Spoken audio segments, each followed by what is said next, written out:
여호수아 2장 말씀입니다. 눈의 아들 여호수아가 시딤에서 두 사람을 정탐꾼으로 보내며 이르되 가서 그 땅과 여리고를 엿보라 하매 그들이 가서 라합이라 하는 기생의 집에 들어가 거기서 유숙하더니 어떤 사람이 여리고 왕에게 말하여 이르되 보소서 이 밤에 이스라엘 자손 중에 몇 사람이 이 땅을 정탐하러 이리로 들어왔나이다. 여리고 왕이 라합에게 사람을 보내어 이르되 내게로 와서 네 집에 들어간 그 사람들을 끌어내라.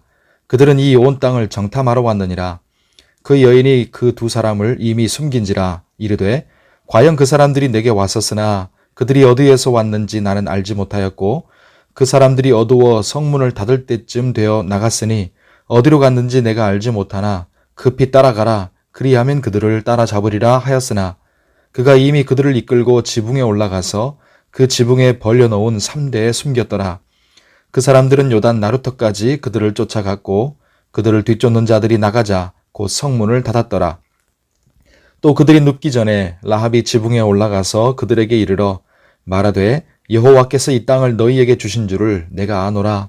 우리가 너희를 심히 두려워하고 이 땅 주민들이 다 너희 앞에서 간담이 녹나니 이는 너희가 애굽에서 나올 때 여호와께서 너희 앞에서 홍해물을 마르게 하신 일과 너희가 요단 저쪽에 있는 아모리 사람의 두 왕 시혼과 옥에게 행한 일 곧 그들을 전멸시킨 일을 우리가 들었음이니라.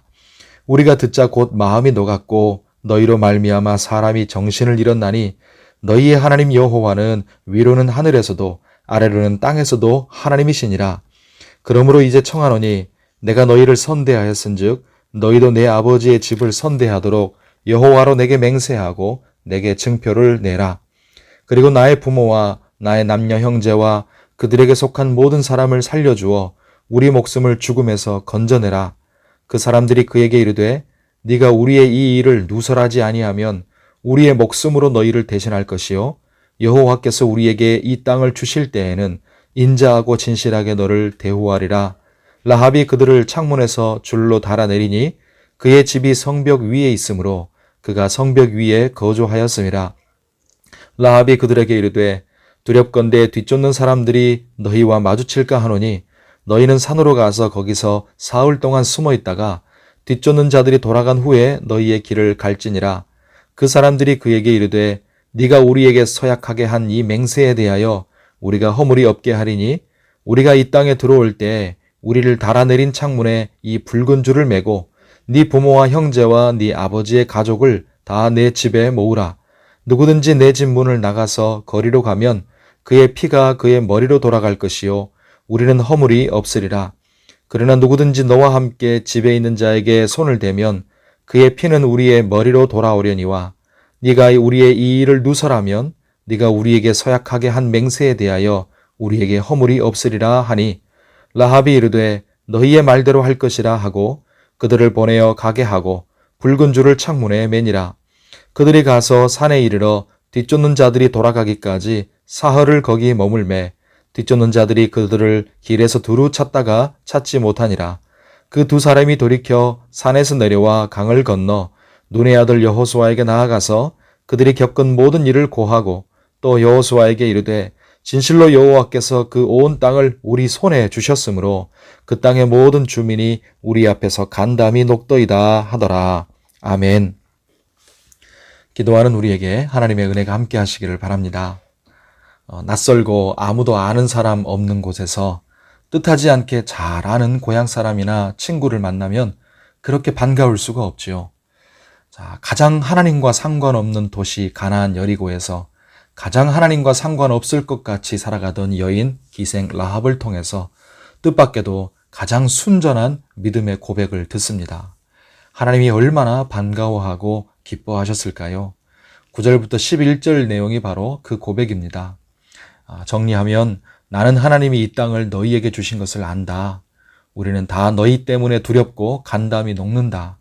왜냐하면 하나님께서 애굽과 요단 저편에서 너희를 위해서 행하신 일을 다 들었기 때문이다. 듣자마자 우리 마음이 녹았고 정신을 잃었다. 너희 하나님은 위로 하늘에서도 아래로 땅에서도 하나님이시다. 이런 고백입니다. 라합의 이런 믿음의 증거는 지난 40년 동안 이스라엘 백성이 광야를 지나는 동안에 하나님이 어떤 일을 하셨는지를 이스라엘 백성에게 다시 확인시켜 주는 것입니다. 또한 이스라엘 백성에게 일어난 모든 일을 가나안 땅에 있는 모든 사람들이 다 들어서 알고 있었다는 것을 말해줍니다. 이스라엘 백성이 그동안 불평하고 원망하고 있던 때에 오히려 주변 나라들은 두려워 떨고 있었던 것이지요. 성도 여러분, 이렇게 그때 하나님의 백성 이스라엘을 통해 주변 나라들은 하나님을 보았듯이 지금 우리 성도의 삶과 우리 교회를 통해서 세상 사람들은 하나님을 봅니다. 우리는 오늘을 힘겹게 살아가지만 우리의 삶과 믿음과 행함을 통해서 하나님의 이름과 영광이 세상 사람들에게 드러나게 됩니다. 그러므로 비록 삶이 힘겹고 어려울지라도 불평하고 원망하지 말고 믿음으로 살아가십시다. 믿음으로 살아내는 우리의 하루하루의 삶이 가치 있고 우리의 믿음의 몸부림이 정말로 귀합니다. 라합의 믿음은 행동하는 믿음이었습니다. 라합은 소문만 듣고 끝나지 않고 분명한 결정을 합니다. 자신과 가족의 구원을 위해서 자신의 세상 소속이었던 고향과 조국을 버릴 것을 결심했고 이스라엘을 돕기로 약속합니다. 구원을 위해서 목숨을 건 결단을 한 것이죠. 성도 여러분, 믿음은 행동하는 결단입니다. 가치 있는 것을 위해 가치 없는 것을 버리는 것이고 진짜 보물을 얻기 위해 다른 것을 기꺼이 포기하는 것입니다. 영원한 것을 얻기 위해 영원하지 않은 것들을 기꺼이 버릴 줄 아는 결단이 믿음입니다. 오늘 주의 은혜 가운데 이렇게 믿음으로 사시고 강건하고 평안하시기를 예수님의 이름으로 축복합니다. 기도하겠습니다. 하나님 아버지, 하나님은 오늘도 하나님과 상관없이 살아가는 가나안 여리고와 같은 세상 속에서 라합 같은 순전한 믿음의 고백을 찾고 계신 줄 믿습니다. 우리가 그런 순전한 믿음, 행동하는 믿음을 갖게 해주시고 그 믿음을 입으로 삶으로 증거하며 살아가는 성도와 교회가 되게 하여 주옵소서. 또한 우리의 삶이 힘겨운 하루하루 수고하는 일상이라 할지라도 믿음으로 살려고 몸부림치는 우리를 통해 세상 사람들이 주님을 보게 됨을 깨닫고 이 우리의 믿음의 몸부림이 귀함을 알아서 오늘도 힘을 내어 살도록 성령께서 도와주시고 주의 은혜와 평강을 풍성하게 부어 주옵소서. 우리의 영육의 건강과 안전을 지켜주시고 환우들을 붙드사 치료하여 주옵소서. 쾌유케 해 주시옵소서. 비와 폭염에 피해 없게 도와주시고 우리 가정과 일터에 복을 주시며 수고하는 것이 헛되지 않도록 주께서 잘하고 열매 맺게 하여 주시옵소서. 주일학교 주등부 어와나 성경 캠프를 하고 있습니다. 하나님께서 은혜 베풀어 주시고 시간마다 성령 충만케 하시며 한 사람 한 사람 만나 주시옵소서. 교회를 보수하고 개선하기 위한 공사도 하나님 은혜롭고 순전하게 진행되게 도와주시옵소서. 오늘도 우리가 간절히 올려드리는 기도에 선하게 응답하시며 주님의 뜻을 품고 기도할 때 기도의 영으로 우리를 붙드사 우리의 기도가 뜨겁게 하여 주옵소서. 예수님의 이름으로 기도하옵나이다. 아멘.